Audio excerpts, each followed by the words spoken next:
Conciencia Política BJ se ha esmerado en estar trayendo ponentes para que todos aprendamos algo de lo que no sale en la televisión abierta o en la radio.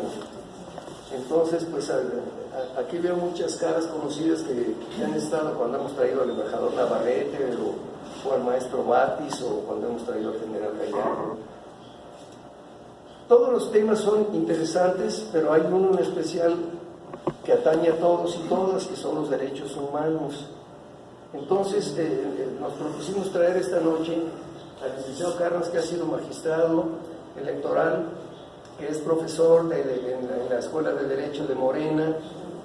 Y bueno, si veo el currículum, pues entonces nos llevamos otros 15 minutos, de suerte que mejor aquí corto, y con ustedes que quede el licenciado Carlos Cárdenas.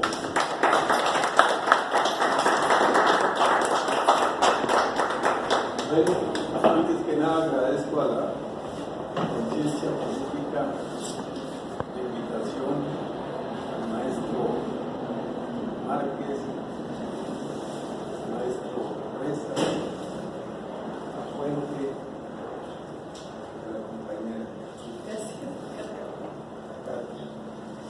Y a ustedes les agradezco la presencia para platicar sobre cuál es el origen de los derechos humanos, cómo se desarrollando todas estas cuestiones relativas a la constitucionalidad de garantía de procedimientos de defensa, protección y desarrollo de los derechos humanos. Pero antes tenemos que hacer un poquito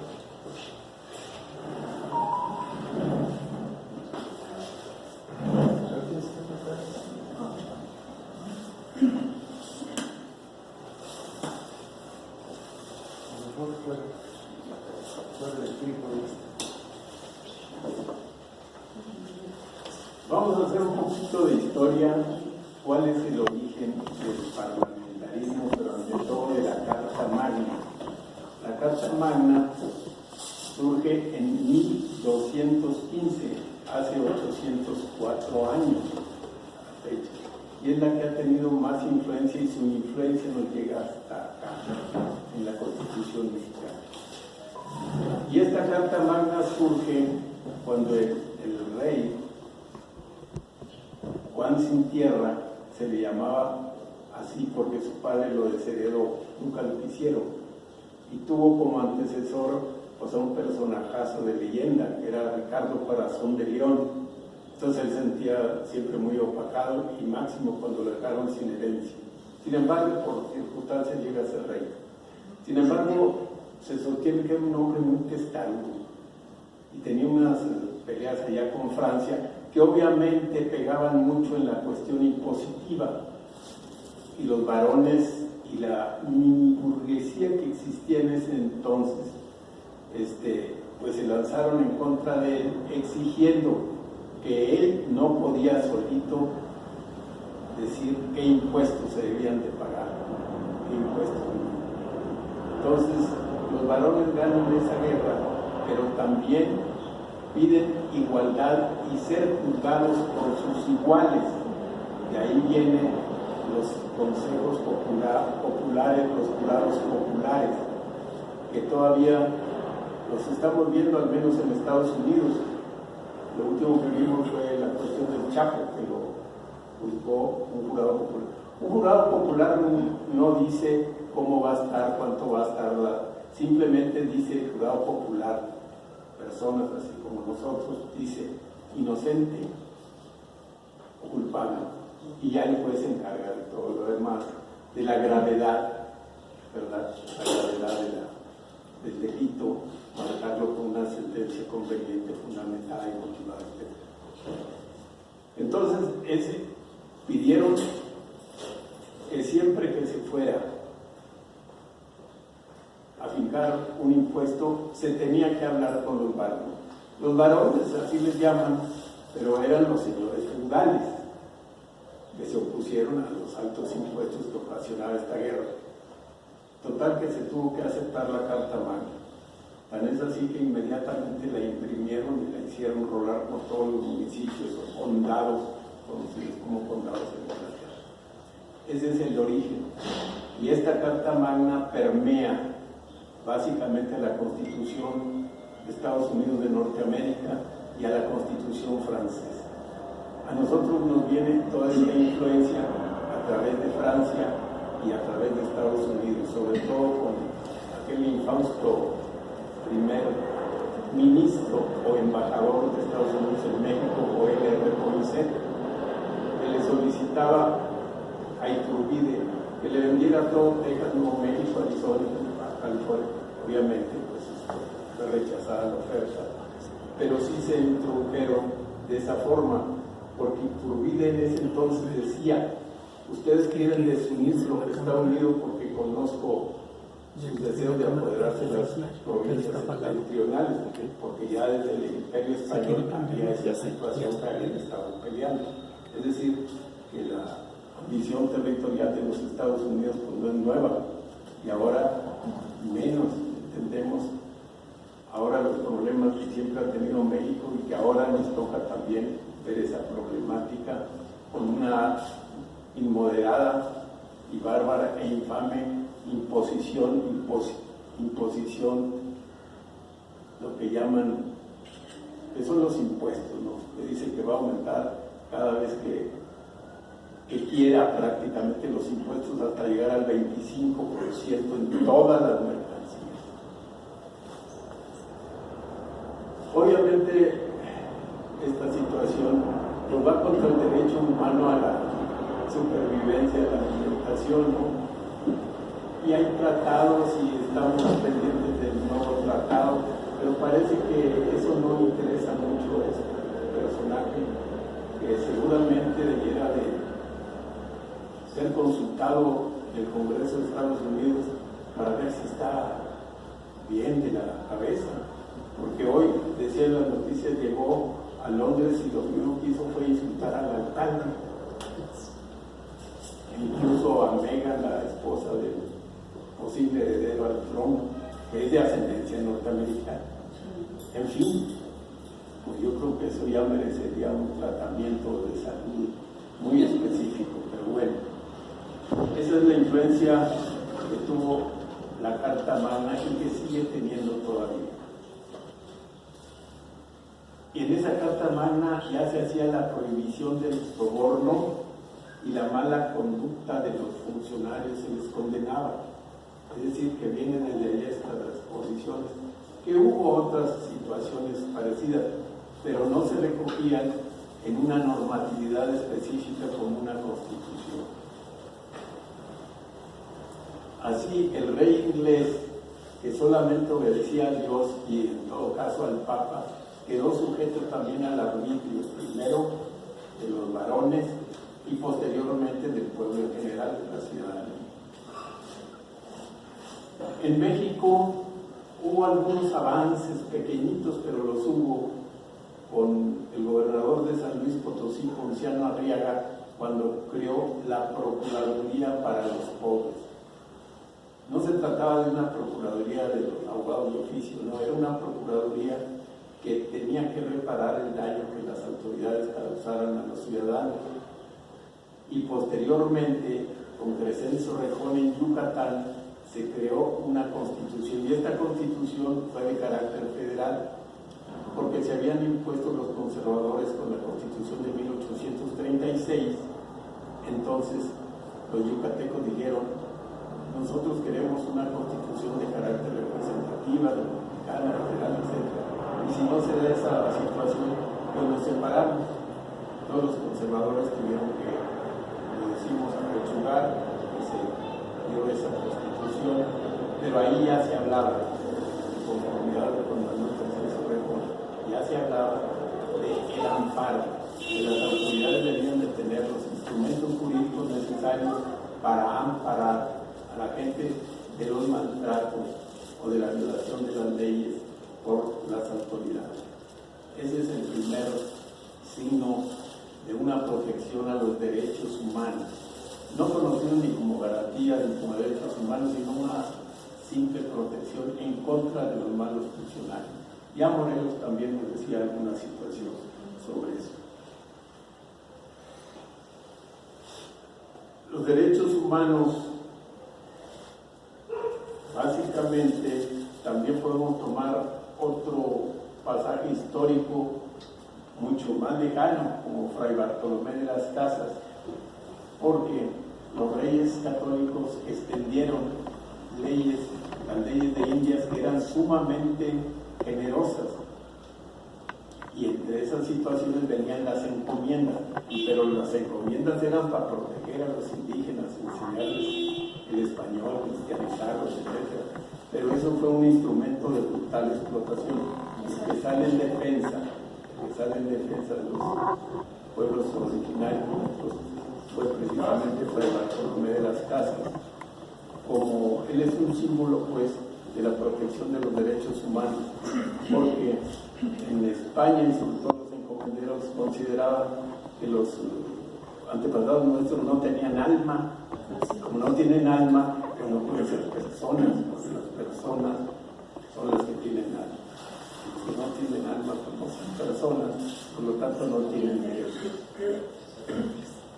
Y Fray Bartolomé solicita y pide audiencia con los reyes, y las dan y expone que pues, esa es una locura, porque la cultura de los pasados era muy vasta, sobre todo sus construcciones, sus códices, todos demostraban un grado alto de cultura. Si tenían otra religión, bueno, todos los pueblos pueden tener la religión que querían. Por otra parte, en el artículo primero de la Constitución mexicana se dice, y ese es el principal artículo que ve los derechos humanos, nos dice que los convenios internacionales tendrán el mismo nivel que la Constitución mexicana. Es decir, los convenios que versen sobre derechos humanos tendrán el mismo valor, estarán al mismo nivel. Claro, convenios internacionales de derechos humanos que sean ratificados por el Senado de la República, por el Gobierno de México. Todos esos convenios de carácter de salud, ambiental, pero que tengan que ver con derechos humanos tienen el mismo nivel. Ya el artículo 133 nos dice cuáles son los niveles. La Constitución primero, igual que los convenios internacionales en materia de derechos humanos, luego las leyes federales y las constituciones locales. Eso sería. Ahora, también los derechos humanos no podrán restringirse ni suspenderse. Claro, hay una excepción, el artículo 29 nos marca que en casos de guerras, etcétera, etcétera, se pueden suspender las garantías, que así se llamaban antes las garantías, pero solamente en esos casos y con el apoyo del Senado, que el presidente lo solicite al Senado para que se suspendan los derechos humanos antes llamados garantías. La interpretación de los derechos humanos será pro persona. ¿Qué significa pro persona? Que la interpretación siempre será más benéfica para la persona. Es decir, si hay una interpretación de cuál debe ser una situación u otra, la que convenga más a la persona, la que la beneficie más. Hay un asunto que se ha planteado, por ejemplo, una persona no puede ser magistrado al Tribunal Superior de Justicia si tiene 70 años. Usted tiene 70, usted ya no puede. ¿Por qué? No, tiene 70 años. Sin embargo, la Constitución señala que habrá discriminación incluso por la cuestión de la edad. Nadie puede ser discriminado para nada por la edad. Sin embargo, en nuestra normatividad jurídica aún existe esa situación de edad. También hay otras situaciones quizás un poco más difíciles en esa situación. Por ejemplo, las leyes de la materia electoral señalan que una persona que haya sido sentenciado por delito de robo o patrimonial no puede ser magistrado. Nunca. Claro, uno dice, bueno, ya pagó el delito. La Constitución habla de la reinserción social. Y además es como si se les estuviera dando si cometiste un delito, pero ¿cómo voy a juzgar por otro? No puede ser. No puede ser magistrado, ni ministro, ni estar en ningún órgano autónomo. ¿Por qué? Pues porque cometiste un robo, un delito patrimonial. Y aquí el patrimonio pues es sagrado. Así es que tú, claro, esto es relativamente fútil, porque no hay ninguna fórmula que diga, este funcionario no va a robar. Algunas gentes que han ido a Harvard, allá, y los ponen, nunca han hecho un delito y se llevan hasta las alfombras, ¿no? Es decir, creo que todavía no penetran profundamente los derechos humanos a pesar de que la Constitución los señala. Es decir, si se pagó la deuda con la sociedad, se le está juzgando nuevamente. Es decir, y nadie puede ser juzgado dos veces por el mismo delito. Te estoy juzgando porque robaste, o ya pagué la condena. Pues sí, pero no, así dice la ley. Tú no puedes estar en la libertad. Es decir, entonces, la teoría del artículo 18 constitucional en cuanto a la readaptación no funciona, y en el mismo artículo en cuanto a la reinserción social que el Estado está obligado para los que estuvieron condenados, tampoco funciona. Es decir, hay contradicciones en los derechos humanos en cuanto a esa parte y en cuanto a muchas otras que todavía chocan contra la Constitución. Incluso a los jueces se les estuvo dando algunos seminarios sobre derechos humanos para que trataran esas situaciones, pero parece que no son muy sensibles a esa cuestión, o tienen la carga cultural tan tremenda que tienen, pues les impide, yo creo, decir, no, se debe hacer así. Y eso venía a consideración de que algunos compañeros que ya tienen una edad mayor de los 70 querían ser o pretenden ser magistrados de la Sala Constitucional del Tribunal Superior de Justicia de la Ciudad de México, pero tienen esa situación, tienen más de 70 años, pero actúan perfectamente. Y máximo en este gobierno tenemos el Manero, que tiene ya 80, Jiménez Espriu, que tiene 82, nuestra querida abogada que está en la Secretaría de Gobernación, pues así, ella nunca ha dicho la edad y hace bien, pero debe tener por ahí también sus años. Es decir, funcionan perfectamente, y que digamos que ya no funciona. Entonces esa cuestión de la edad también es una situación que no se debería de permitir, de normar, que se debería de derogar, abrogar, etc.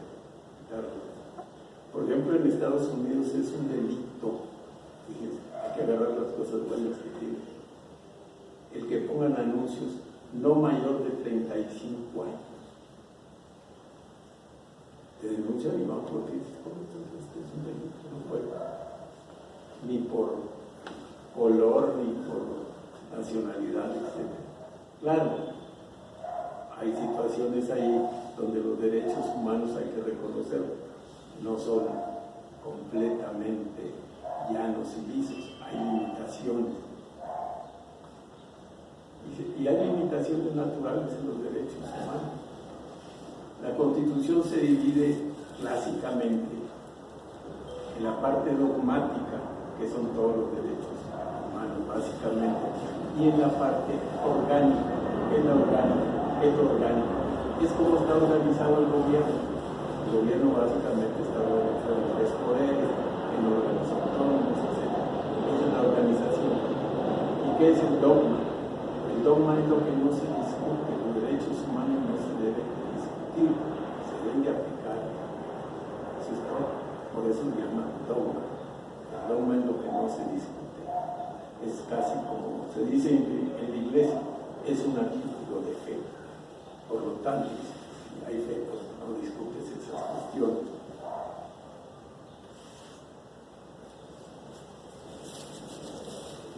Por otra parte, las autoridades tienen la obligación de garantizar los principios de universalidad, interdependencia, indivisibilidad y progresividad.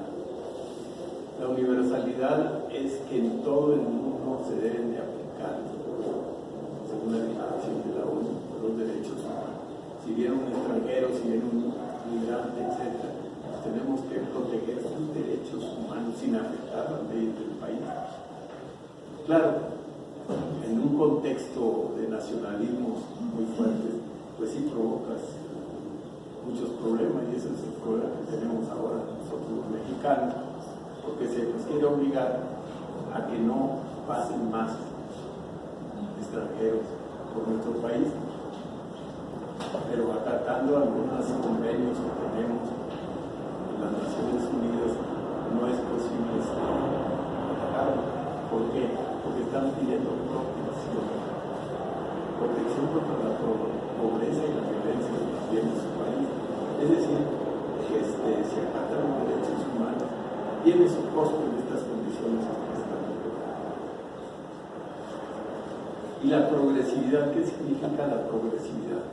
Es que los derechos deben ser hacia adelante, progresar, no regresivos. Es decir, te doy el derecho a la salud, pero ahora pues ya no tienes derecho a la salud. Algunos me comentan, ¿cómo es que tenemos derecho a la salud y en el ISSSTE o en el seguro, que no hay medicina? Entonces no es tener, y algunos no tenemos derecho ni al ISSSTE, ni al seguro, ni a nada. Es que hay que ser también realistas. Todas las acciones de gobierno están normadas por una limitante muy terrible, pero es cierto, el presupuesto.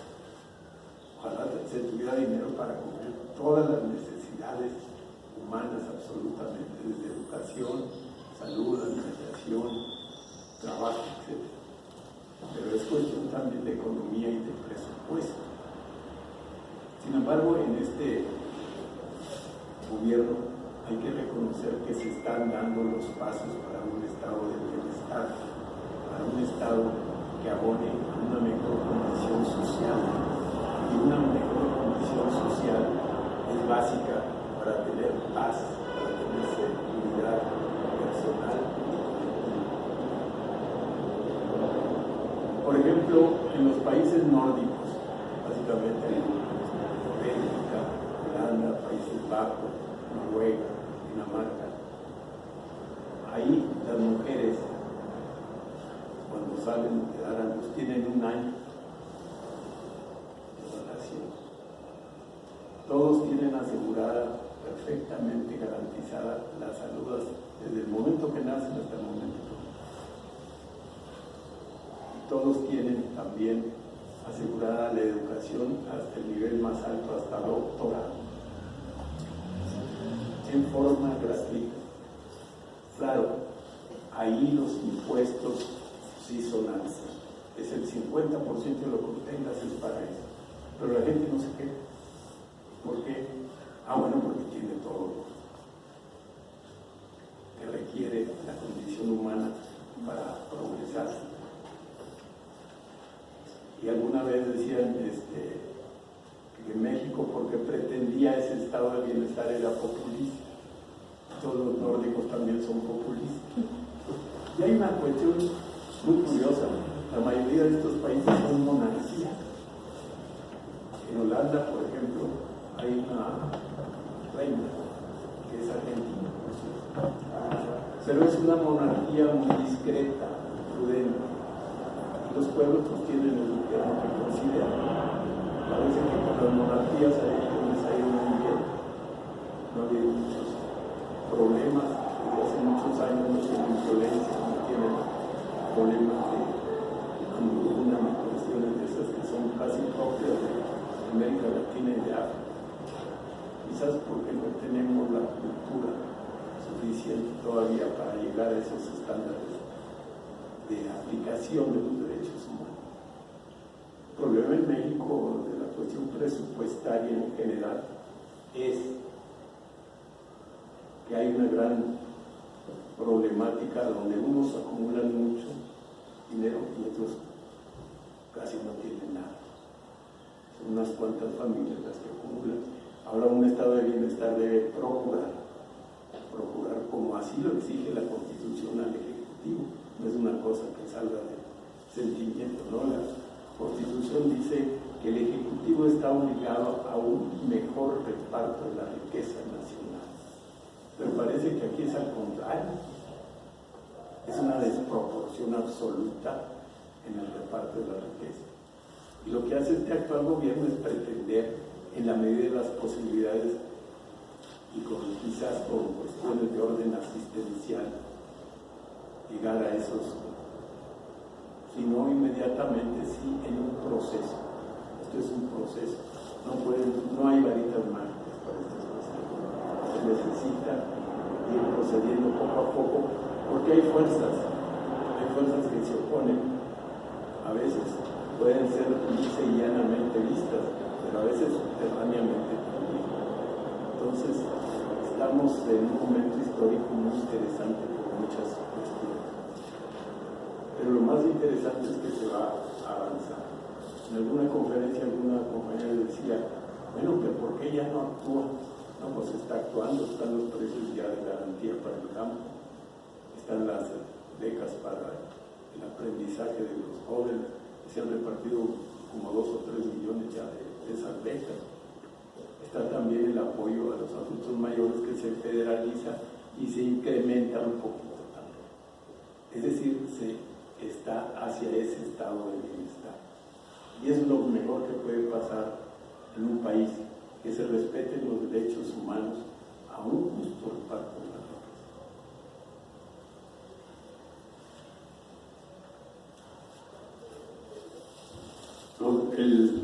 El principal instrumento de promoción y desarrollo de los derechos humanos en México es la Comisión Nacional de Derechos Humanos. Y hay en las 32 entidades federativas una Comisión Estatal de Derechos Humanos, que lo fundamental depende de la Comisión Nacional de Derechos Humanos, porque el recurso de impugnación y apelación y queja que se dan, pues todos los estatales que no cumplan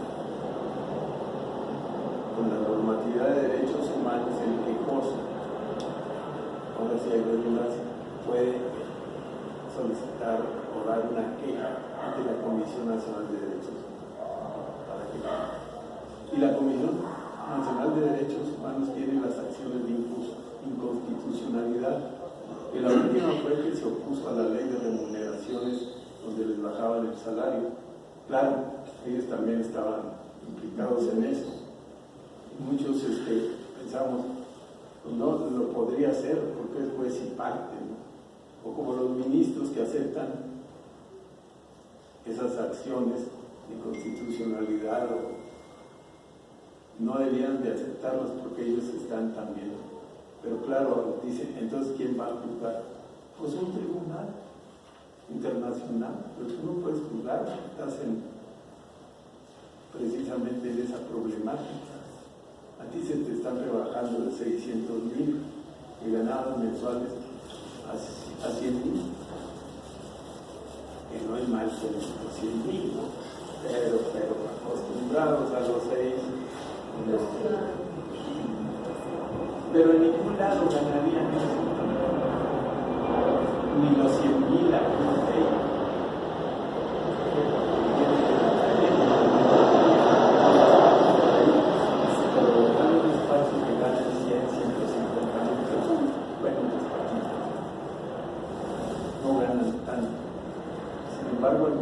No, mejor nos vamos al hospital. Ay, sí, como si fuera tan sencillito, diga, no es pesada la litigada. No creo que ninguno de ellos esté apto para una litigada en forma, porque esa es otra cosa. Una cosa es ser magistrado, un ministro, ver un expediente, estudiarlo calmadamente y dar una resolución. Y lo otro, el litigante, ahí está el verdadero abogado, como abogado. Claro, son respetables los académicos, etc. Pero el litigio es la parte fuerte y sólida de la abogacía.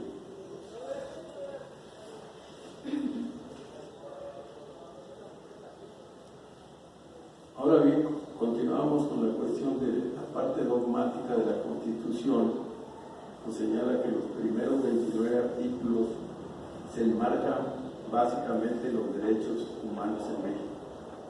El 1, que ya lo vimos, que trata sobre todo la cuestión de los derechos humanos. El 2, de los pueblos indígenas. El 3, de educación. El 4, de igualdad de hombres y mujeres. El 5, libre elección de profesión. 6, y este es muy importante, derecho a la manifestación de ideas. La libertad de expresión. 8, derecho de petición y derecho de asociación. Esto de la libertad de derecho a la manifestación debe tener algunas limitaciones. Por ejemplo, cuando estaba aquí la emergencia ambiental, algunos hicieron manifestación provocando obviamente, pero tampoco se puede prohibir tajantemente esas cuestiones, porque prohibir, es decir, cuando haya contingencia ambiental, a todo aquel lo vamos a reprimir si se anda manifestando.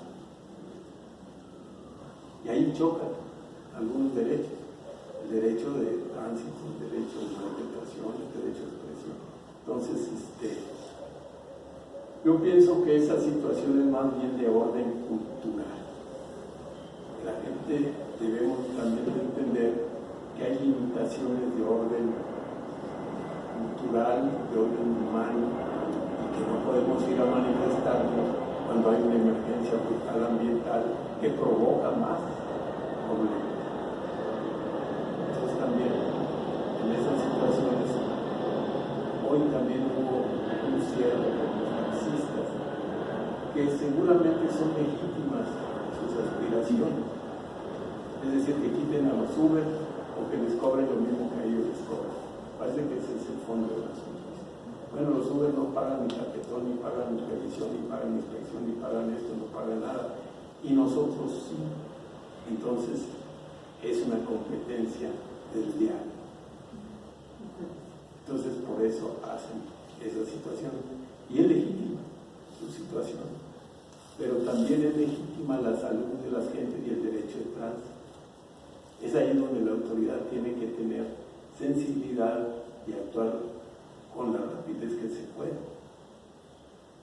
Y decir en última instancia, en ese caso, pues los Uber también van a pagar lo que tú pagas. Pero vendrían los amparos por el quinto de la Constitución, la libertad de profesión y esto y lo otro, como están las cosas, mejor le dan la razón a uno. Luego, también el derecho a la propiedad, que está en el artículo 27 constitucional, el derecho a ser propietario de las comunidades indígenas, propietario de los sindicatos, propietario de los ciudadanos. Y hubo una iniciativa del Congreso de la Ciudad de México donde se daba, no un derecho concreto, pero sí se señalaba como un derecho a la invasión de predios y de casas, obviamente los que saltaron fueron los notarios, las inmobiliarias y toda la gente que está relacionada con las cuestiones inmuebles, porque dicen, entonces, ¿qué seguridad tenemos? Puedo salir de vacaciones y encuentro a alguien cómodamente instalado para sacar. Afortunadamente ese derecho pues ya se corrigió. La primera que saltó fue afortunadamente Claudia Sheinbaum y dijo, no, entonces tiene que quitar o reformar, derogar o adicionar, pero no puede quedar así. Y tenemos, por ejemplo, el derecho también a la salud, la contaminación que vienen aquí casi siempre fuerte, pues se tiene que atacar de diversas formas. Algunos proponen cosas sumamente sencillas, pero que como no las toman en cuenta. Algunos tubos metálicos con determinadas sustancias se meten al tanque de gasolina y con eso la contaminación pagar los carros baja en un 70%. Eso dice. Pero yo no sé por qué no hacen cuestiones, o al menos digan, esta situación no es legítima, es falsa, no produce nada. O que digan esto sí. Y que a los carros, a los automóviles, a las empresas, que de una vez les pongan esos puntos. Antes se les ponían, creo que ahora también se les está poniendo en algunos casos en los mofles algún anticontaminante ahí, dispositivo para bajar la contaminación. Algunos me dicen que ya salen todos los carros con ese dispositivo.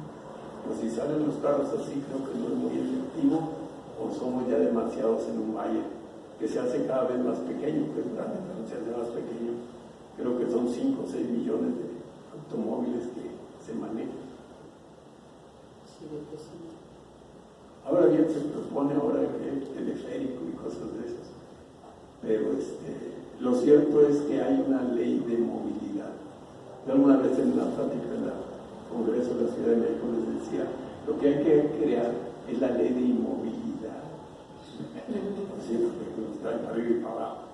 La cosa es que la gente no se desplace tanto, y para eso está el trabajo a distancia. Y para eso, por ejemplo, en México, las que van más o menos bien allí son las empresas. Las empresas dicen pueden venir 2 días, pero lo otro pasa por la computadora, como le hacemos, pero no te quiero aquí tanto tiempo. En principio las empresas lo hacen porque dicen, en principio vas a usar tu luz, tu maquinita ya, y no me vas a gastar ni agua ni luz aquí en la empresa. Pero es una buena, porque el otro tampoco se va a desplazar ni va a gastar con gasolina, ni va a contaminar, ni va a borrar el pasaje urbano, que siempre va. Ahora son puras horas pico. Por ejemplo, el trolebús que pasa aquí muy cerquita, pues en las horas pico pasan, por decir, 20, y en las horas no pico pasan 5. Entonces siempre está relleno los metrobuses, trolebuses y todo. Es decir, que baja las vialidades, los tránsitos de estos vehículos y provocan pues, toda una serie de problemas. Eso de subirse a las horas pico ahí en Insurgente o aquí mismo, los que van directo a la parte oriente de la ciudad, pues es imposible subirse ahí, dejar pasar los tres. Eso es en cuanto a las manifestaciones. Y la libertad de expresión también tiene su limitación. La libertad de expresión tiene una limitación, es que no sean falsas lo que digan, que no estés incriminando sin tener ninguna razón. Es decir, tienes derecho a manifestarte a tu libertad de expresión, pero todos los derechos no son absolutos, tienes limitantes. ¿Por qué? Porque atacan los derechos de otros. Y la mayor limitación es que no ataquen derechos de otros usando los derechos que te otorga la Constitución. Luego viene un derecho muy importante de la actividad pública, que es el derecho de petición. Es un derecho que está muy bien regulado en la Constitución. Cualquier petición que uno haga a la autoridad, ella debe de contestar a la autoridad. En breve término, dice. La otra vez la Corte, quién sabe, una ocurrencia, dice que puede contestar hasta dentro de 120. Y cualquier empleado dice, no, tenemos 120 días para contestar. 120 días. Pasan los 120 días y no contesta. Te tienes que ir al amparo para que el señor conteste. Pero debe ser congruente. Es decir, ¿qué es la congruencia? Oye, si yo te estoy pidiendo sandías, pues contéstame con sandías. Ah, no, me contesta con calabaza o con camote. Entonces, otra vez tienes que ir a referirte con el juzgador y decirle, oye, mira, este no te contesta. Ah, no, contéstale bien. Por fin, después de varios requerimientos anda contestando y no hay ninguna sanción así inmediata que digan, o aquel que no conteste, pues si hoy tienes 5 o 6 contestaciones te vas. Esto así como que muy genérico. Tenemos derecho a una buena administración pública. Y la buena administración pública comprende la cuestión educativa, la cuestión del tránsito, la cuestión de la seguridad, todas esas cuestiones, una buena administración pública. Hay un caso muy elemental quizás, pero de buena administración pública en este gobierno de la Ciudad de México. Cuando quitaron las grúas, no era verdaderos asaltantes. Incluso llegaban a tal exceso los grulleros, las grúas, que estaba tu carro estacionado en un buen sitio, lo ponían en un sitio prohibido y ahora sí me lo llevo, pues el sitio prohibido. Y eso hay videos. Es decir, era ya un escándalo. Yo creo que Claudia Sheinbaum pasó el estrés de esta ciudad con eso de los carros. Si son 6 millones, todos estábamos a ver de dónde lo pongo porque no hay estacionamiento. Y veía uno para todos lados, pero ellos ya sabían que había un pedacito y decían, es que aquí sale un callejón, mire, aquí es el callejón. ¿Dónde está? No. Es decir, que esas cuestiones que se omiten, que se quitan, es signo de una buena administración pública. Es decir, tenemos que estar trabajando sobre eso. Incluso ayer se inició un acuerdo donde hay un centro de quejas para cuando no se atienden peticiones, obviamente peticiones razonables. Una petición razonable, por ejemplo, aquí en Benito Juárez, que está enarbolado, etcétera, está muy bonito, pero a veces interfiere con la cuestión del drenaje, porque siembran árboles que no son aptos. Entonces, esas fuertes raíces, pues levantan las banquetas, o si no, chocan contra los cables eléctricos, pueden provocar una tragedia ahí. Entonces uno tiene pues el derecho de llamar a la delegación, oye, córtame eso, se va a provocar un problema. Y si no lo hace, pues puede ir uno ahí a obligarlos a esta oficina de atención pública y la autoridad lo debe de llamar al delegado o al que esté al cargo de ese trabajo para que lo haga e imponerle una multa al propio funcionario. Es decir, se trata de hacer gestiones más rápidas, más expeditas de carácter gestionario, pero administrativamente. Porque hay vías legales, pero la vía legal siempre es tardada, tiene términos a veces muy largos, plazos indefinidos y una serie de situaciones que se pueden llegar en un momento dado hasta la corte.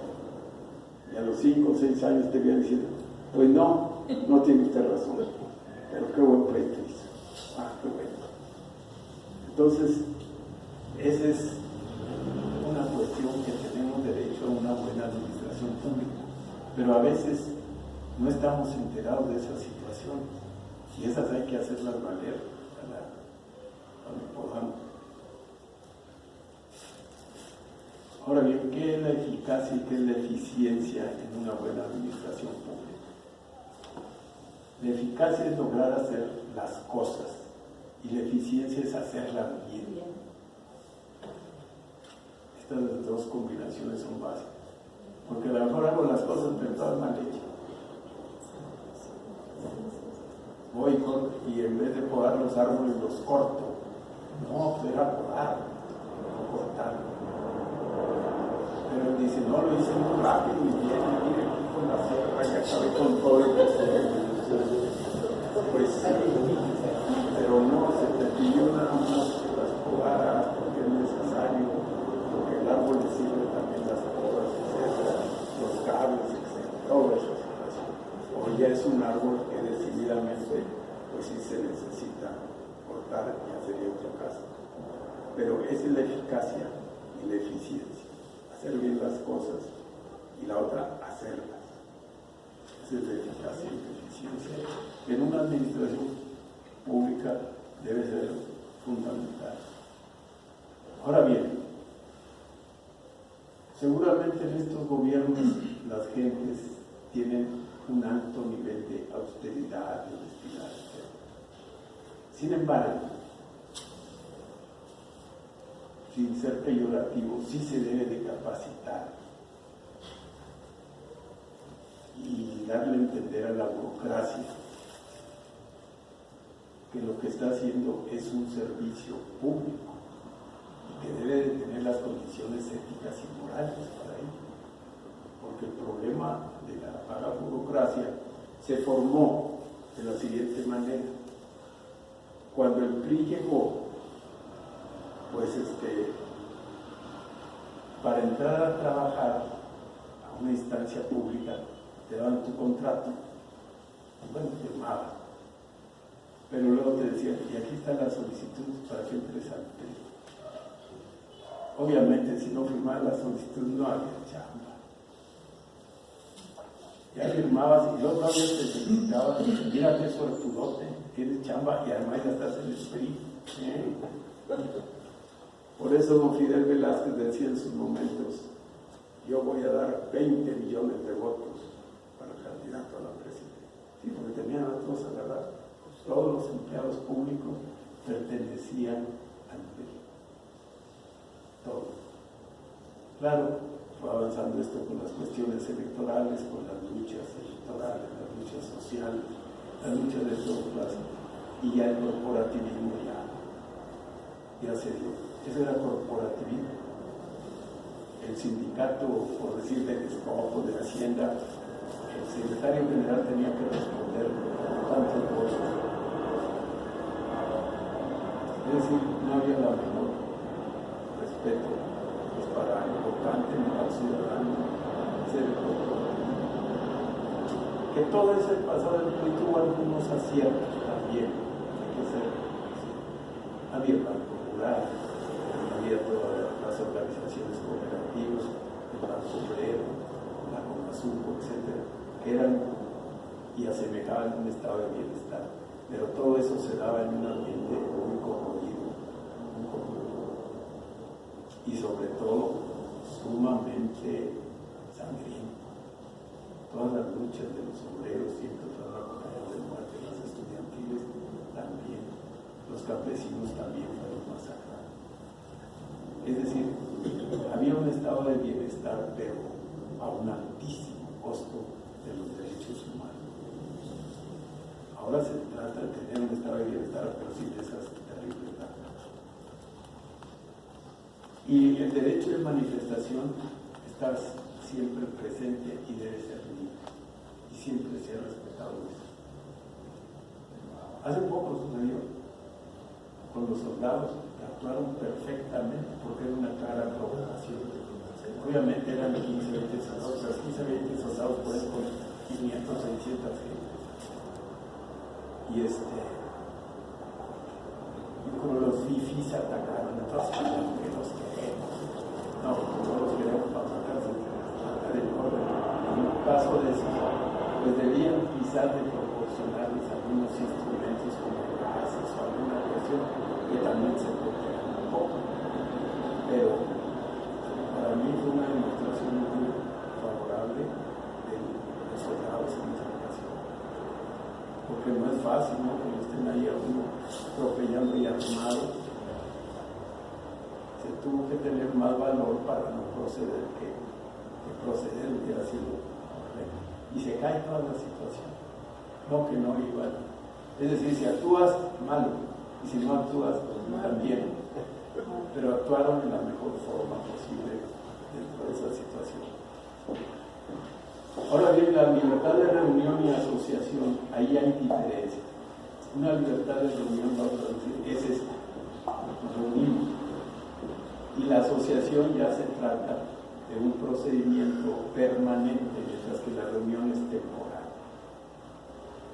Y regularmente está acompañado de actas constitutivas, de dictámenes, notarios, etcétera, las asociaciones. Y hay asociaciones de empresarios, de sindicatos, de ejidos, de comunidades. Estas son asociaciones porque están normadas y constituidas jurídicamente, mientras que la reunión pues, son temporales, aunque regularmente las reuniones y las asociaciones tienen los mismos objetivos. Obviamente todas las asociaciones y reuniones deben ser lícitas y pretender cuestiones positivas, objetivas. Está prohibida la ilicitud de todas las asociaciones.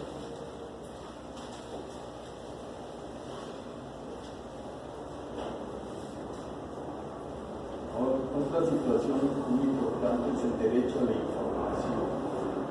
Todos tenemos derecho a estar informados. Y ahora con las mañaneras estamos bastante bien. Porque ahí se establecen todas las situaciones. Algunos problemas había, por ejemplo, en estas universidades, las 100 universidades que se pretendieron. Y había un problema, y hay que decirlo por nombre, entre Raquel Sosa, que tenía las 100 universidades bajo su control, y el secretario de Educación Pública. ¿Por qué? Bueno, son cuestiones personales, políticas, etcétera, que cada quien quiere tener el control de esa situación. Y obviamente querían hacer de esto una manifestación de anarquía que había en el gobierno. Y no, son cuestiones que se tienen que conciliar. Y actualmente se consiguió y se creó otra institución donde el manejo y el control se le dan a una organización, mientras la Secretaría tiene que aportar dinero para esa situación. Es decir, se llegan a reglas. Y siempre va a haber diferencias entre distintas personas, por protagonismo, por su naturaleza. En política siempre las situaciones que se ventilen abiertamente, las situaciones que tengamos información, por qué sucede esto, por qué sucede esto. Por ejemplo, la apertura del Archivo General de la Nación, ya se están conociendo documentos a quienes seguían, a quienes trataban de involucrar, etcétera. Toda una serie de informes que no iban a aparecer. Claro, también hay algo limitante. Hay términos para conocer esa información. No se puede conocer por estrategia de gobierno, por seguridad de la propia población, por seguridad del propio gobierno. Es decir, son las limitantes de esa información que nos han expresado, deben existir. No puede ser abierto completamente para las garantías de derechos humanos que nos consagra la Constitución. Ahora bien, toda la información debe tener la máxima publicidad. Y aquí hay un problema. Se supone que todas las secretarías tienen una página, todas las instituciones donde debe de venir toda la información. Y a veces se mete uno y no vienen de hace 20 años o 50 años y cosas que dices, esto no me sirve para nada. Pero la máxima publicidad que se le debe de dar a la información es necesaria, aunque hay información estratégica que tiene limitantes por asuntos de seguridad nacional. Entonces, pero también tienen alcances que debemos llevar más allá.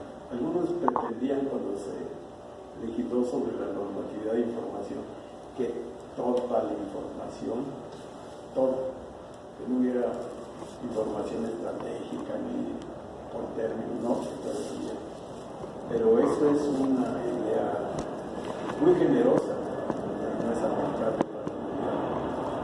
A veces es necesario guardar esa información para ciertos términos.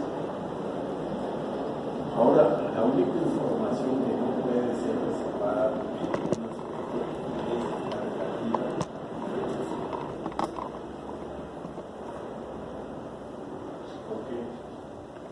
Porque si se reservara esa situación, ya sería una violación a la formalidad del Estado. Todos los estados existen para una sola situación, para proteger, desarrollar y promover los derechos humanos. El humano es el centro del Estado.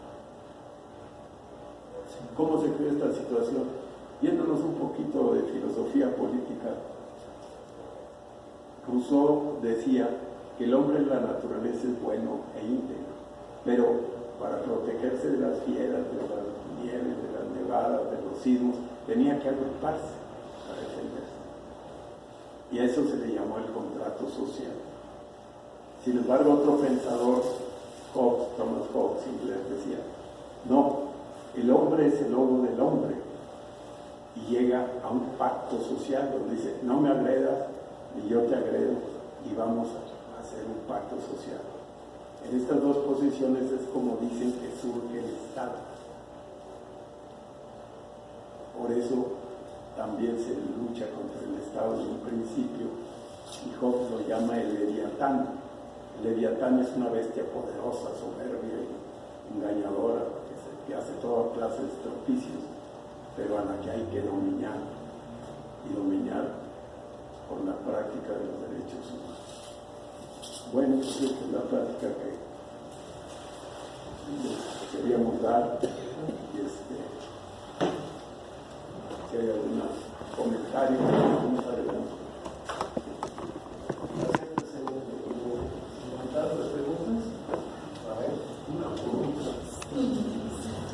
Cualquier duda que tengan, expresenla. Aquí nuestro ponente les contesta. Bueno, yo quería hacer, ahorita que lo piensan, que iba a participar, yo quería hacer una reflexión.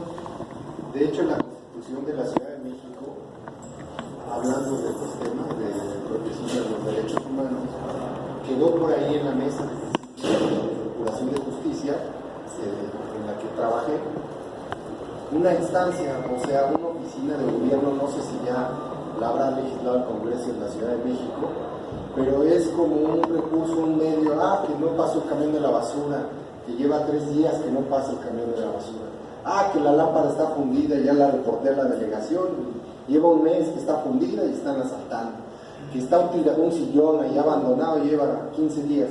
Entonces ya hay una instancia, un órgano de gobierno, al menos en la Constitución, que va a prever que si no cumple el alcalde o no cumple la autoridad encargada de arreglar la lámpara, le va a mandar llamar. Entonces el gobernado, nosotros vamos a decir, oye, no pasa el camión de la basura.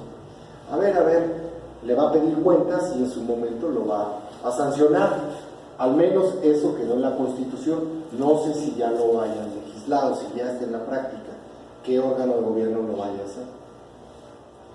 ¿Otra pregunta, alguna participación? Bueno, en relación con eso, si quieres te comento. Precisamente ayer en el periódico anunciaba Claudia Sheinbaum esa situación y ya está actuando. Y eso en relaciones públicas uno habla e inmediatamente toma cartas en el asunto y se llega hasta la consecuencia de que si en un término de 6 días el delegado, vamos a poner los casos, el delegado no cumple, se sanciona diariamente, y si es mucha la insistencia en ese asunto, puede ser despedido del servicio. Eso lo anunciaron ayer y ya está operando. Qué bueno. Hay que hablar lo siento. Eso. Muy bien, ¿quién más quiere participar? ¿Algún comentario? Hubo un comentario de un periodista que es reconocido como que es muy verdadero, de Ricardo Rafael, Sí, que comentó que había controversias entre la representante de la ONU, Bárcenas, sí, y Marcelo. Y entonces salió esta señora con mucho carácter a decir, es un mentiroso, yo no estoy en conflicto con Marcelo. Hablando del derecho a la buena información, ¿verdad? sí, fake news, Le llaman. Y ya aclaró todo eso, vea. Y un periodista que dice, no, bueno, ¿por qué comentó esto? ¿Cómo? ¿De dónde lo argumentó? Yo leí ese artículo, sí, decía que había un pleito ahí encarnizado, incluso citaba algunas notas de parientes señora Bárcenas, donde los parientes acusaban a Ebrard de todo. Y luego, se respondió. Y existen esos mensajes, quién sabe de dónde los sacó el señor. Pero eso sí le digo, es un mentiroso, es un reverendo mentiroso. Ahora bien, sí debemos de entender que hay ciertas situaciones que se dan en todos los gobiernos del mundo por las cuestiones protagónicas y propias de la política, pero de eso a que hay algunas cosas verdaderamente falsas. Hay la competencia política. Exacto. Eso se da y se va a dar siempre. Y sobre todo el punto crítico en el que está ahorita Marcelo. Sí, sacar un golpe de esos infamias. Y de un periodista mexicano, Dios mío. Pues sí, pero realmente no son mexicanos. Gracias. A ver, Betty, por favor. Buenas noches. En el caso de estar bien informado es muy difícil de veras determinar las notas que salen, ¿verdad? Porque se ha dado en el caso de las redes sociales que, bueno, yo me he dado cuenta que se han abierto páginas para estar denostando el trabajo del licenciado Andrés Manuel, ¿no? Entonces también pues ya salió lo de la operación Berlino, pero la cuestión es cómo la gente sí se deja llevar por este tipo de información, ¿no? Porque de alguna manera es una información tendenciosa, no muy verdadera, ¿no? Y en este caso,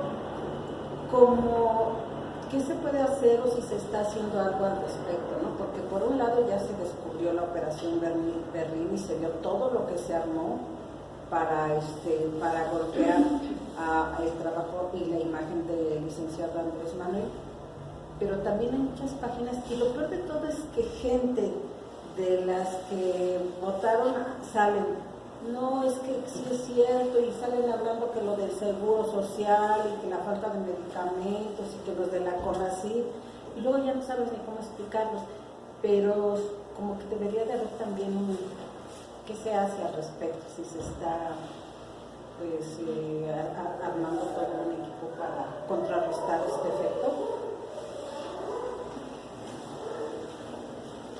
Precisamente está el Instituto de Formación Política y se está trabajando ya en concreto con muchos formadores políticos precisamente para ver toda la República esa situación.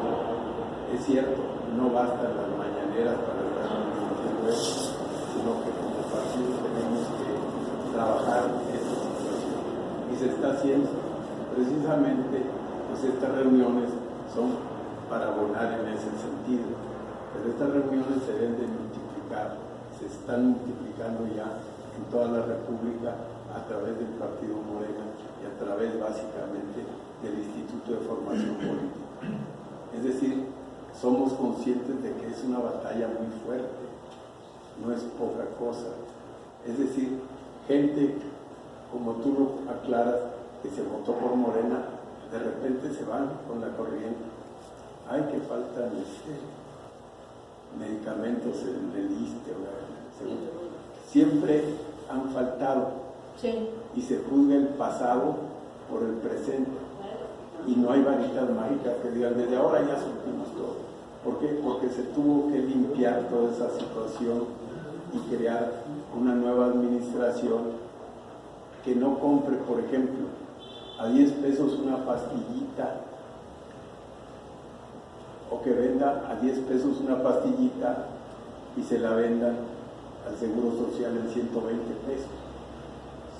Entonces, para detener toda esa robadera, pues se tuvo que instrumentar una situación y estamos precisamente todavía con ciertos problemas de esa naturaleza. Es decir, tenemos que recomponer todo el sistema, y sea en el ISSSTE, y sea en el seguro, sea en la banca, donde quiera que se tocara, pues como dicen, saltaba ahí un chorro de luz. Estaba podrido todo el sistema. Es decir, si un sistema está muy oxidado, cuando lo quieres desoxidar, te provoca problemas. Yo recuerdo un asunto muy humano. Había una persona que desde los 12 años fumaba, ya tenía 70 y tantos, y de repente se le ocurrió dejar de fumar. Se vio malísimo, casi en la agonía. Le dijeron, no, debiste haberlo dejado poco a poco. Así en esta situación, si pretendiéramos limpiar de golpe todo, pues acabamos hasta con el organismo. Es decir, es un proceso. Alguien nos reclamaba eso, no, quería ser más rápido. No, esto es un proceso, son factores reales de poder que inciden para que esto no cambie. Y esto es una revolución verdadera, es decir, se está manejando con bastante propiedad y de acuerdo a un proceso, no puede ser de golpe, porque saldría peor el remedio de la enfermedad. Pero sí se está trabajando sobre esa situación. A ver, señor Curi, sí, adelante. Hay un punto importante, licenciado, que hablabas de la instancia de eficacia y eficiencia de la administración pública. Esto era esto. Cuando el licenciado Fernando López Obrador hablaba de la cuestión del beneficio que va a tener la mayor parte de la población con los programas sociales, la gente causó una efervescencia y un entusiasmo de esos aspectos, ¿sí? Del beneficio que iba a tener los adultos mayores, las personas con discapacidad, los jóvenes construyendo el futuro y todos estos programas públicos, ¿sí? Que sobre todo va orientado a los aspectos donde hay una pobreza, ¿sí? Donde hay las zonas más empobrecidas y vinculadas al país donde va a tener ese beneficio. Ha sido eficaz el programa de Manuel López Obrador, pero siento que hay una desvinculación con la eficiencia. No han sido eficientes. Tan no han sido eficientes que hay un malestar, sobre todo en la Ciudad de México, cuando los adultos mayores se sienten ofendidos o dañados, porque así lo sienten ellos, porque falta conciencia social, porque falta una comunicación. Entonces, en el momento en que no ha sido eficiente el programa, la gente se empieza a desincorporar, a desilusionarse. Entonces, es muy delicado, es un punto que casi nadie lo toca, pero yo sí lo siento así porque lo percibo, de que debería haber una fuente de comunicación, porque no lo hay. Hay una rumorología y nadie sabe dar una contestación eficaz ni eficiente. Entonces sería un divorcio, falta un mecanismo de vinculación entre lo que es la cuestión eficaz y lo que es eficiente. Y ahí hay un divorcio. Yo así lo siento y así lo observo. No sé, porque lo he vivido. Entonces es importante que se tomara en consideración a alguien que vincule ese aspecto de divorcio que hay entre la eficacia y la eficiencia en cuanto a los problemas sociales. Yo creo que hasta la fecha sí ha habido eficacia y eficiencia, al menos en lo que a mí corresponde. 2 o 3 personas, aquí yo vivo aquí en Narvarte, 2 o 3 personas hace 2 o 3 días pasaron ahí por la casa y dijeron, ya recibimos 2.500 pesos por 2 meses. Bueno, y también esto, es decir, a lo mejor los que empiezan a salir no lo dicen, pero ya me hubieran dicho, sí han recibido, sí han sido suficientes, pero hubo un cambio. Esos fondos los manejaba, vamos a decir, la Ciudad de México, ahora los maneja a distancia federal. En ese cambio hubo esa situación de que se dejó, pero actualmente los están recibiendo, al menos tengo yo entendido eso. Y las gentes que fueron a visitar a las gentes esas, pues yo las conozco, fueron incluso con los vecinos, a mí me dijeron poquitos, yo pues aquí hay y fueron a visitar casa por casa, eso a mí me consta. Sí. Y los vecinos de ahí de Casas Grandes, hace 5 o 6 días, que recibieron 2.500, 1.250, es decir, bimestralmente serían 2.500. Bueno, es de casos concretos que yo conozco, pero nadie se me ha acercado a mí que me diga, oye, vinieron aquí, no me han dicho nada. A lo mejor, no sé, pero yo siento que sería deficiente. Por ejemplo, en una conferencia que estábamos platicando allá en el centro, uno de los que asistieron fue un empresario. Y luego se levantó, me saludó y estaba muy feliz. Y me dice, tengo ya 4 aprendices y la empresa está funcionando perfectamente. A lo mejor a mí me dan por buenas noticias. O siento yo que ya están dando. Ahora bien, también se están aprovechando pues esas situaciones. A lo mejor hay alguna deficiencia en que no le llega, o ese se les fue y no lo pusieron, etcétera, etcétera. Pero hay otra cosa, agarraron parejo, no nomás a los compañeros de Morena, no, agarraron parejo para todos. Eso es lo que yo he visto y lo que he captado. Estamos hablando ahorita de los derechos humanos y de cómo hay que reclamar lo que estás mencionando, que a lo mejor la eficiencia no hay eficacia. El programa era algo más local para la Ciudad de México. Bueno, pues se hizo nacional y el país es muy grande, aquí cabe Europa. Sí. Y entonces eso trajo muchas demoras, al grado que dijeron que lo más que se podrían tardar es hasta este mes de junio que se regularizara, ¿no? Yo lo dudo. Pero en el caso, si te sientes de que te fallaron, hay el mecanismo de protestar, de decir, aquí los compañeros, la licenciada Cardia o el maestro Puente, si no lo tienen que investigar la dirección de quien vigila, que no haya desviaciones o algo de lo que tenga que ver con los programas sociales. En este caso, en la Ciudad de México es Cristina Cruz. Aunque quien maneja aquí para Benito Juárez es Ángeles Rocha. De suerte que yo siento que se debe dirigir una misiva a Ángeles Rocha, ellos sabrán, te dirán cómo enviarlo, dónde está, etcétera, para decir, me está faltando esto, ya transcurrió el tiempo, etcétera. Y en el evento de que ya no lo solucione, entonces dirigirte arriba, a quien vigila que no haya desviaciones ninguna de los programas sociales. Nada más quiero aclarar una cosa.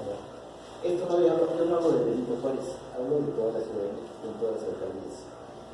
El problema, hablo de la Ciudad de México, no de los 8 millones de personas. Y yo te estoy hablando de la Ciudad de México. ¿Quién resuelve en la Ciudad de México? Que tienen el beneficio, y es aplaudible, porque está alcanzando el programa para el beneficio de 8 millones de mexicanos. El problema de la Ciudad de México es la falta de concientización de la gente de la Ciudad de México. Se siente dañada porque en el momento en que les quitaron la tarjeta rosa de depósito se sintieron afectados y faltó comunicación. Ahí faltó comunicación. Al faltar la comunicación a nivel de todas las alcaldías, esos adultos mayores se manifestaron en contra, ¿sí? Cuando no toman conciencia especial que es beneficio nacional, pero a ellos no les importa.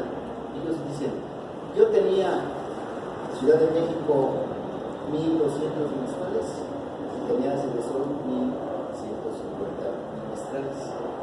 Ahora ya no tengo la pensión alimenticia y ahora se va a multiplicar en una sola con 2.500 mensuales. Yo tengo Cedesol, tengo tarjeta rosa, recibo 800 pesos menos mensuales. Esas personas son las que están precisamente protestando, ¿sí? Porque dicen recibir menos. Ahora, se están repartiendo tarjetas de bienestar, no por parte de los servidores de la nación, los están repartiendo INJUVE, el empleado del gobierno federal y las personas que se encargaban de visitar a los adultos mayores. Esos son los que están entregando tarjetas con una ineficiencia y lentitud, y aparte de eso No todos tienen el depósito de los 2.500, no todos. Hay un malestar, y se lo digo porque yo lo tengo como experiencia. No lo puedo decir, pero sí puedo, yo tengo mi conocimiento, porque lo identifico. Entonces, ahí es donde yo digo, perdón la discrepancia de esto, ahí es donde yo digo que hay falta un vínculo de eficiencia, de eficacia del programa, de eficacia económica, pero es deficiente en cierto modo porque no se resuelve el problema en la Ciudad de México, nada más. En todas las alcaldías, no en estos lugares. Cada alcaldía tiene un delegado nominado de Cristina Cruz, que es la responsable, ¿sí? Pero Claudia Sheinbaum le pidió a Cristina que ellos se iban a encargar de repartir las tarjetas. Y entonces a los servidores de la nación les preguntan: oiga, ¿cuándo van a entregar la tarjeta? Ya nadie sabe, porque ese programa lo tienen ellos. No, lo tiene Cristina Cruz. Y ahí es la falta de comunicación, porque la gente no sabe qué está pasando, porque no a todos se le están depositando. Dicen que en junio, y luego las tarjetas se las trae el cajero porque la gente está desesperada y se equivoca, aumenta otra clave y les dicen que dentro de 2 o 3 meses van a entregar una tarjeta porque se equivocaron. Porque van y no tienen nada. Algunos sí, otros no, y así. Y ese es el caos, esa es la situación que yo lo estoy manifestando por mi vivencia, y no de mi caso personal, de mucha gente. Nadie lo ha dicho, por eso lo digo en esta reunión, aprovechando la cuestión de la eficacia y eficiencia de la política administrativa. Y como es un nuevo gobierno, obviamente tiene esas fallas, es comprensible. No se puede sanear un país deshecho por los otros gobiernos que nos dejaron en una situación difícil. Esto es comprensible, eso va poco a poco. Pero mientras ese poco a poco no haya una persona o un grupo que realmente se aboque a tratar de resolver de la manera más inmediata, para la expresión de inmediata, que no es la palabra correcta, pero sí es preocupante. Y lo digo porque esto va de la gente que es morena, hay gente que se ha decepcionado de la Ciudad de México. No hablo de las entidades federativas, es al revés, ya se aplaude mucho. Aquí la gente de la Ciudad de México está si yo no diría que el 80%, ni 50%, ¿no? Pero sí un porcentaje arriba del 30%.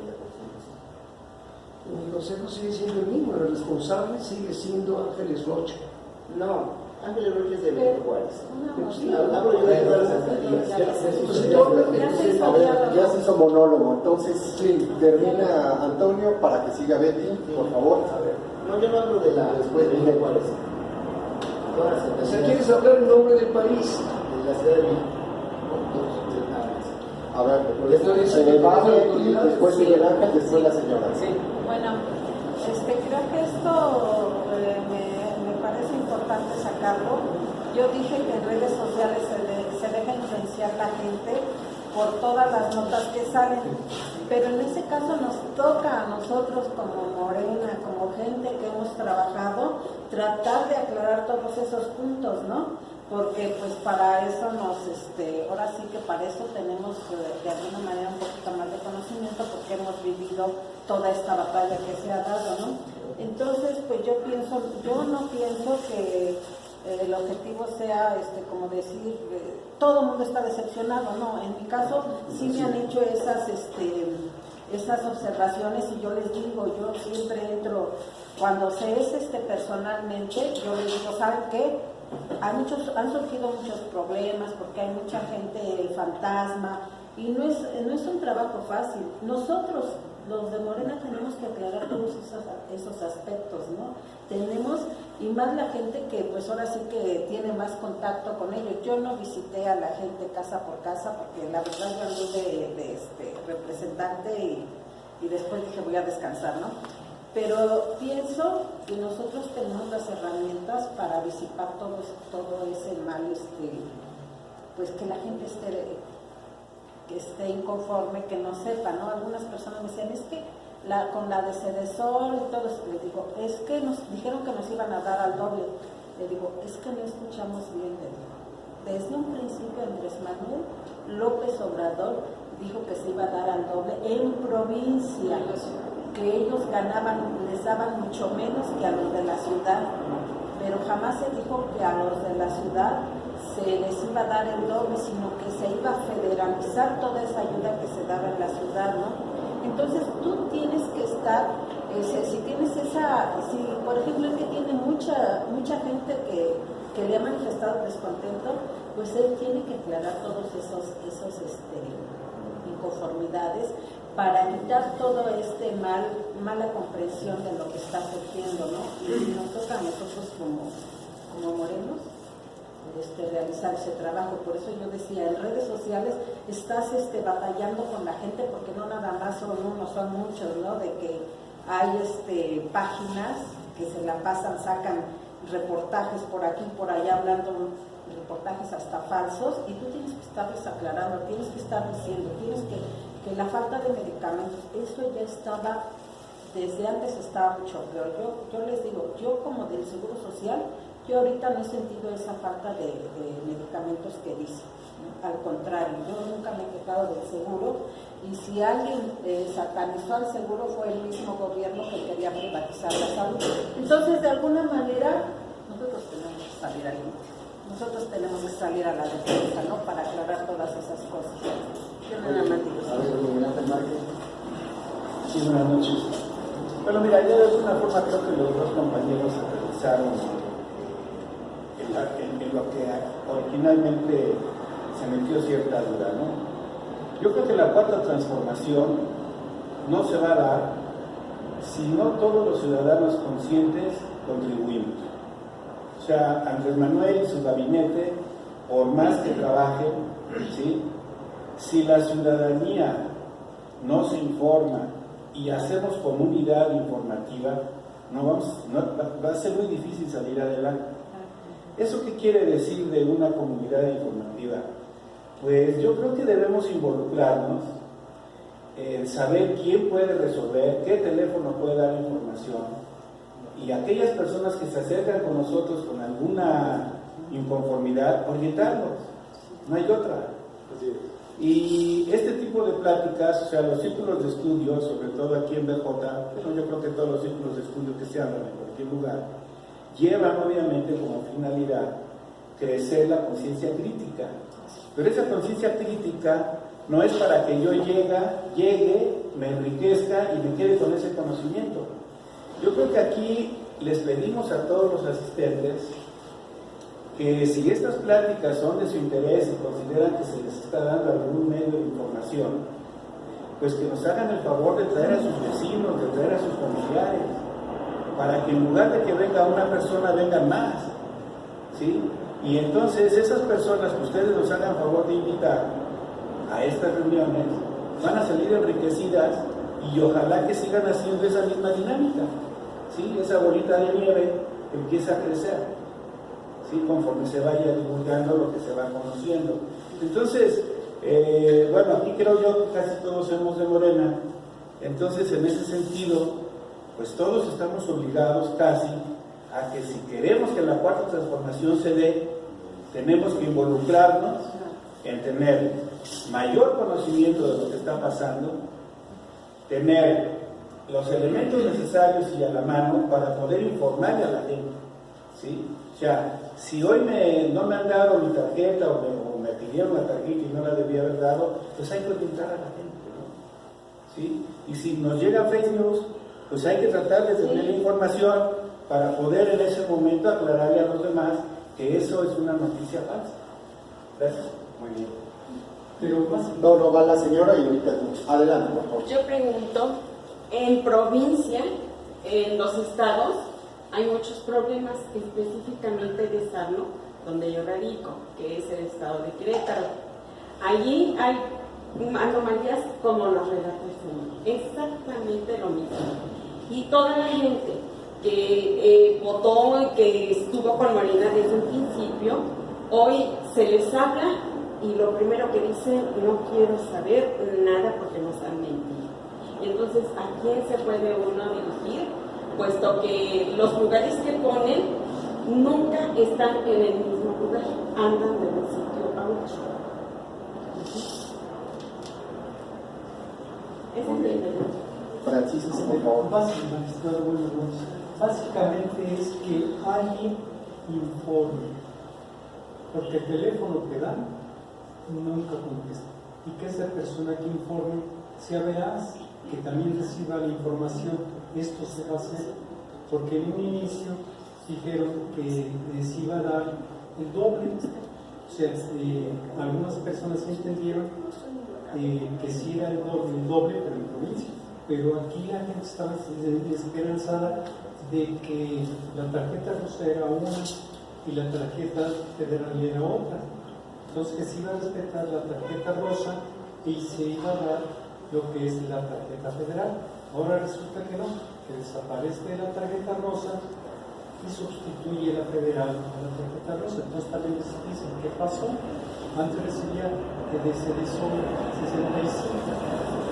Ahora es que les dice, que se les está dando 65, ya no van a ser los dos, sino más a los que están cercanos, que se reciba 65 de edad, pero los nuevos dicen que ellos no dan.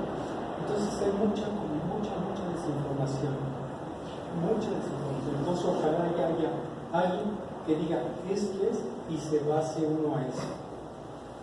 Muy bien, Francisco. Bueno, pues yo creo que sería motivo para traer a alguien encargado de la Secretaría de Desarrollo Social para que venga aquí a aclararnos. Podría ser un buen foro para que de Secretaría del Bienestar para contestar todas esas inquietudes. Realmente pues nosotros no somos parte de la estructura de la Secretaría del Bienestar. Es que también, ahorita tenemos la palabra, Alberta. Bueno, aquí creo que sí debemos centrarnos en algo que decía el compañero Miguel Ángel y que es el objetivo de esta plática. Para cerrar lo que decía el maestro Puente, efectivamente es la Secretaría del Bienestar a nivel federal la que tiene que responder de esto. Ha sido un poco difícil que se puedan llegar a quedar en una institución, tuvieron que buscar lugares para quedarse. No es tan fácil, ¿por qué? Porque tenían que tener una casa donde se pudiera en la comunidad estar para poderse vincular. Pero esto, cualquier duda, hay que acudir a la Secretaría del Bienestar. En la Ciudad de México es Cristina Cruz la cabeza y en cada estado hay un representante. Pero por otra parte, como decía nuestro compañero Miguel Ángel, creo que es importante que retomemos que estas pláticas son de formación.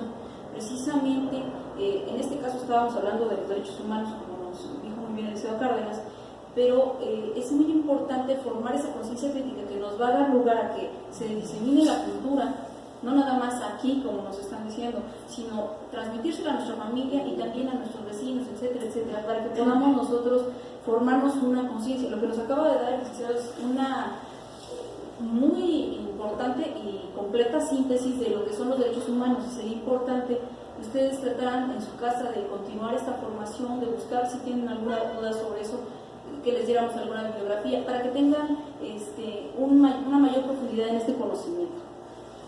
Alberto. Buenas noches. Yo nada más tengo una pregunta. Lo que pasa es que en la alcaldía Coyoacán tengo un familiar, no sé si sea el único o haya alguien más, pero no son les con sensato. Entonces, en este caso, pues quisiera, bueno, a mí me han preguntado porque saben que yo soy de Morena y ¿con quién podríamos recurrir en este caso? Pues sería precisamente así, con las oficinas de Cristina Cruz, para que ella los dirija al encargado Coyoacán, porque aquí es Benito Juárez y es otra persona diferente a la que está encargada. Pero sería con Cristina Cruz, tratar de contactarlas y podemos conseguimos ahí el teléfono. Esta persona pues está preocupada porque nadie ha pasado, o si pasaron pues no se dio cuenta, pero nadie se ha presentado a... De hecho, también hay en el internet servidores de la nación también que se pueden autorregistrar en una página de internet. Servidores de la nación, si no vienen o algo se pueden registrar las personas. Bueno. ¿No es así? Sí, entonces esa información es necesaria porque a mí me ha sucedido, oye, no han venido, bueno, si no han venido, aquí está la página, te doy servidores de la nación y ahí tú mismo te registras. Ah, bien. Ya No queda sabía todo. yo eso. Que conseguimos. Sí. Para decir. ¿Algún otro comentario, participación? Yo siento que esto no es un problema de comunicación, sino es un enfrentamiento entre comunicaciones. Es un enfrentamiento. Uno ve a cualquier periódico y porque voló una mosca, voló una mosca, ahora sí, esto es terrible. Hasta ese exceso llega, ¿sí? Lo que sea con tal de atacar al gobierno. Y es un problema de enfrentamiento con los antiguos poseedores del país, propietarios del país. Este país era de ellos, como que ahora lo van a repartir equitativamente. Es un problema de enfrentamiento de comunicación. Y a esa comunicación nefasta, pues hay que oponer una información buena, verídica y razonable. A lo mejor ahí puede ser ese el punto, pero hay que ver que los medios de comunicación en general se vieron muy afectados cuando les quitaron el famoso moche. Había gente seria en los periódicos Universal, etcétera, Excelsior. Ahora no, están resentidos. Había gentes académicos ilustres que escribían en el Universal, que les daban 600,000 pesitos mensuales. No creo que eran cositas.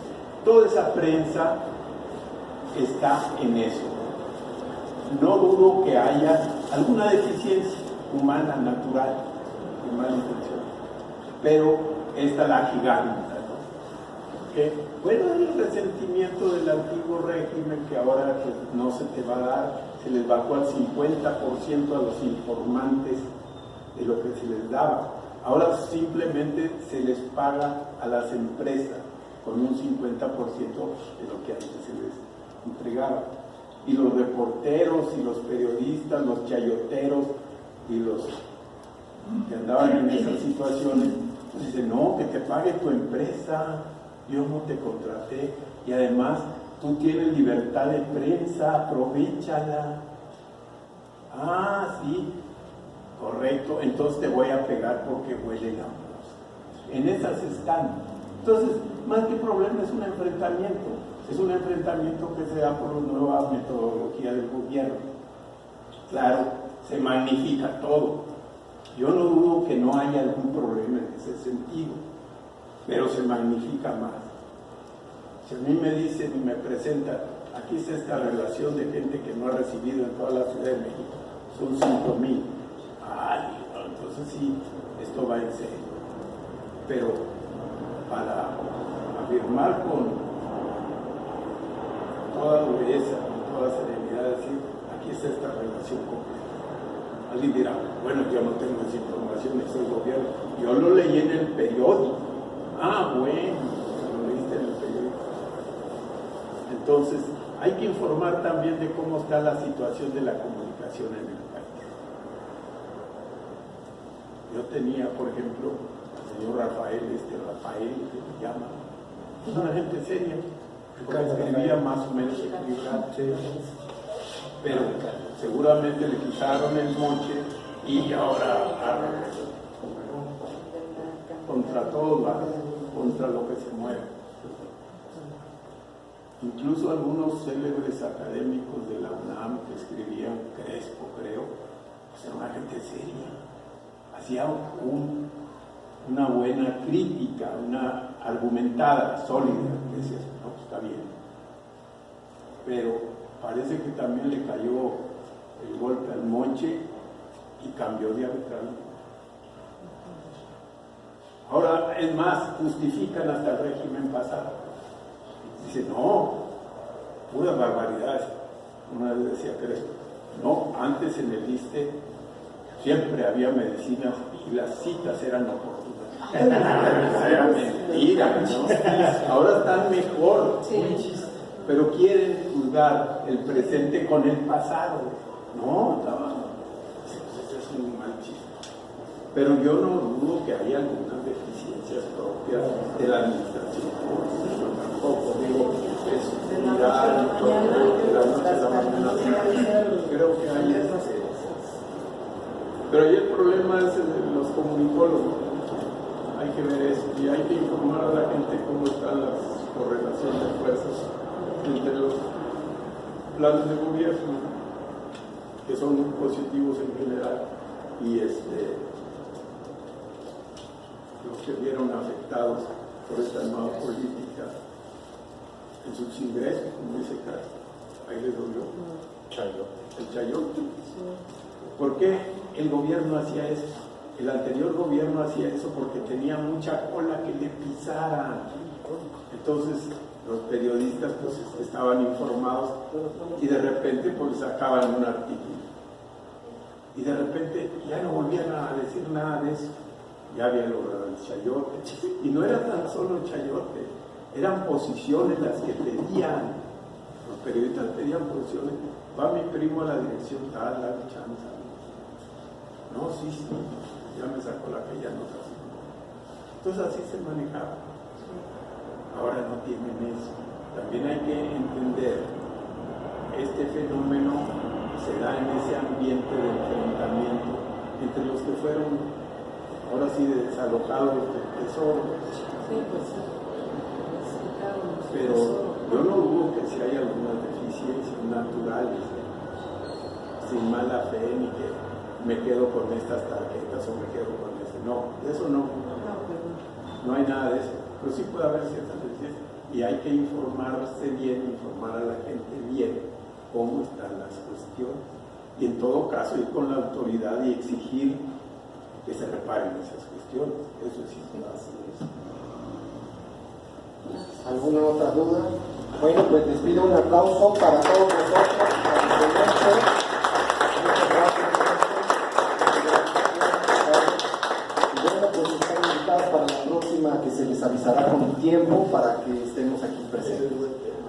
Muchas gracias.